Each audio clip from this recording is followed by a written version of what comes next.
করা হয়। শ্রমিকরা কোথায় থাকবে? আমি দেখেছি রাত্রে 1টার সময় 2টার সময় গার্মেন্টস ছুটি দেওয়া হয়। আমার মা বোনেরা সে রাত্র 2টার সময় রাস্তায় কোথায় যাবে, কি অবস্থায় থাকবে? গাড়ি থাকে না, যানবাহন থাকে না, তাদের নিরাপদ কোনো আশ্রয়স্থান থাকে না। এটা হবে কেন?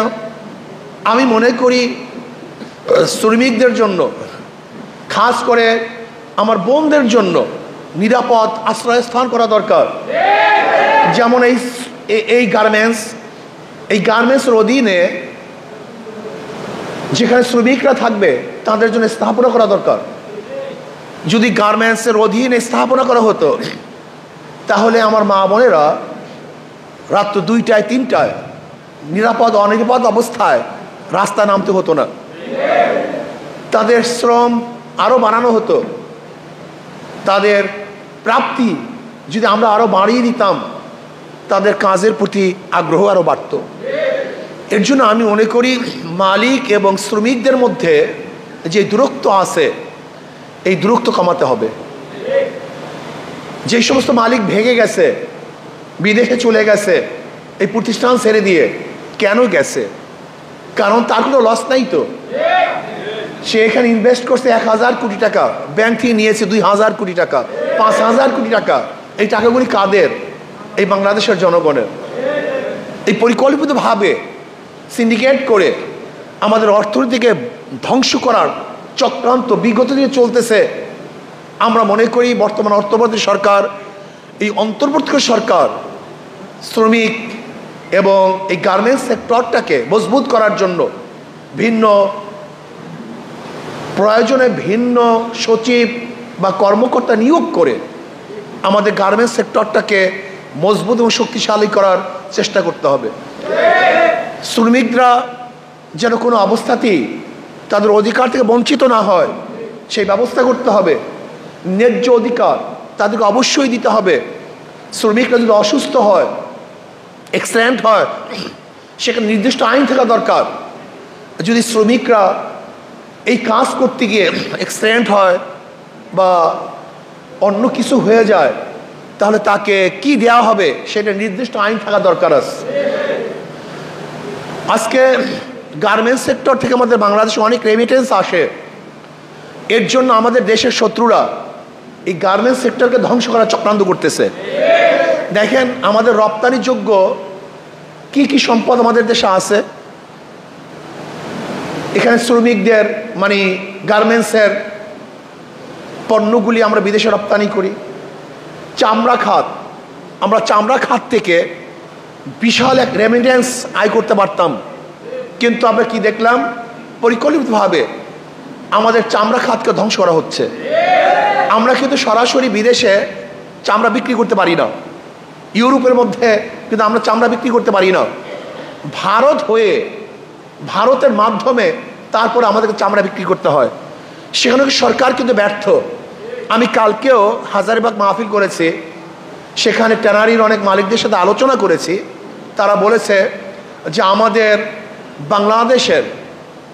বাংলাদেশের আইনের কারণে এবং বাংলাদেশের নিয়মের কারণে আমরা গোটা দুনিয়ার মধ্যে সরাসরি চামড়া বিক্রি করতে পারি না।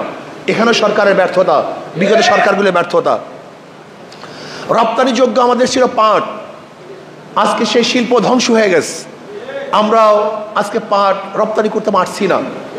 যেখানে এখন সবচেয়ে বেশি রপ্তানিযোগ্য আমাদের মাল উৎপাদন হয় গার্মেন্টস থেকে, সেই গার্মেন্টসকেও ধ্বংস করার চক্রান্ত চলতেছে। আমরা অন্তর্বর্তীকালীন সরকারকে অনুরোধ করব, গার্মেন্টসের প্রতি আপনি খেয়াল দেন, মনোযোগী হন। গার্মেন্টসের মধ্যে যেই সমস্ত ঝামেলা চলতেছে, শ্রমিকরা যেই দাবি দাওয়া নিয়ে, ন্যায্য দাবি দাওয়া নিয়ে যে আন্দোলন করেছে, অবশ্যই শ্রমিকদের ন্যায্য দাবি দাওয়া অবশ্যই আদায় করতে হবে, অবশ্যই দিতে হবে তাদের প্রাপ্তি। এটা আমরা আশা করব। এরপর আসুন, আজকে ভারত আমাদের হাই কমিশনের উপর আক্রমণ করেছে। ভারত আমাদের পতাকাকে অপমান করেছে। হাই কমিশনের উপরে তারা চড়াও হয়েছে, সেখানের মানুষদেরকে আহত করেছে। ভারত কি চায়? পায়ে পাড়া দিয়ে আমাদের সাথে যুদ্ধ করতে চায়, আমাদের আক্রমণ করতে চায়। ভারত আমাদের কেমন বন্ধু আমরা ইতিমধ্যে দেখে ফেলেছি। আসলে ভারত তো আমাদের বন্ধু নয়, বন্ধুত্বের পরিচয় দিতে পারে নাই। আজকে মমতা ব্যানার্জি যে বক্তব্য দিয়েছেন, এটা বন্ধুত্ব কোনো বক্তব্য হতে পারে না। এটা মনে হয় আমাদের শত্রুতার বক্তব্য দিয়েছেন। আজকে লোকসভায় যে বারবার বাংলাদেশ নিয়ে আলোচনা উঠছে, এটা বন্ধুত্বের পরিচয় নয়, শত্রুতার পরিচয় দিয়েছে। আজকে ইসকন কিন্তু আমি মনে করি এটা ধর্মীয় কোনো হিন্দুদের কোনো প্রতিষ্ঠান নয়, এটা হলো সন্ত্রাসীদের প্রতিষ্ঠান। এদেশের হাজারো হিন্দুরা দেশ প্রেমিক, তারা দেশ, এই মাটি ও মানুষের কথা বলে, তারা এই দেশ নিয়ে ভাবনা করে, এই দেশের উন্নয়নের চেষ্টা করে। কিন্তু ইসকন কিন্তু এই দেশ নিয়ে চিন্তা করে না, বরং দেশকে অস্থিতিশীল করার চক্রান্ত করে। যদি ইসকনের সদস্যরা বাংলাদেশের নাগরিকই হয়, তাহলে তারা কেন দাবি জানাবে যে ভারতকে হস্তক্ষেপ করতে হবে, ভারত হস্তক্ষেপ করে এটা সমাধান করবে? কেন আমাদের দেশে কোর্ট নাই? আমাদের দেশ কি হাইকোর্ট নাই, সুপ্রিম কোর্ট নাই? তাহলে আপনি কেন আমাদের সঙ্গে নির্ভর করছেন না? আমাদের দেশের বিচারের উপর আপনি কেন নির্ভর করছেন না? তার মানে আপনি আপনাকে এই দেশের নাগরিক মনে করেন না। আপনি হয়তো বা কোনো দেশের এজেন্ডা পালন করার জন্য চেষ্টা করতেছেন, কোনো দেশের এজেন্ডা বাস্তবায়নের ষড়যন্ত্র করতেছেন। আমি ইসকনকে বলবো, আপনি যে ষড়যন্ত্র করতেছেন, বাংলাদেশের জনগণ বারবার হাজারো ষড়যন্ত্র রুখে দিয়েছে, নস্যাৎ করেছে। ব্রিটিশরা ষড়যন্ত্র করে টিকতে পারে নাই, পাকিস্তানেও টিকতে পারে নাই, ফ্যাসিস্টরাও টিকতে পারে নাই। আপনি যে ষড়যন্ত্র করতেছেন, বাংলাদেশের জনগণ ঐক্যবদ্ধ হয়ে আপনার সমস্ত ষড়যন্ত্রকে ধ্বংস করে ফেলবে ইনশাআল্লাহ। প্রিয় ভাইয়েরা আমার, আজকে বাংলাদেশ নিয়ে ভারতের বক্তব্য স্পষ্ট আন্তর্জাতিক আইনের পরিপন্থী। ভারতের বক্তব্য এটা আন্তর্জাতিক আইনের লঙ্ঘন। ভারত আমাদের উপরে যুদ্ধ চাপিয়ে দেওয়ার ষড়যন্ত্র করতেছে, স্পষ্ট হুমকি দিচ্ছে। আমি ভারতকে বলবো, আপনি ভেবেছেন কি যে আপনাদেরকে ভয় পাই? বাংলাদেশের মানুষ ব্রিটিশকে ভয় পায় নাই, পশ্চিম পাকিস্তানের কামান এবং ট্যাঙ্কে ভয় পায় নাই। আর বাংলাদেশের মানুষ ভারতকে ভয় পাবে? থোড়াই কি আর করে? কোনোদিন না। আমরা ভারতকে থোড়াই কি আর করি? আমরা কোনোদিন ভয় পাই নাই, পাবো না।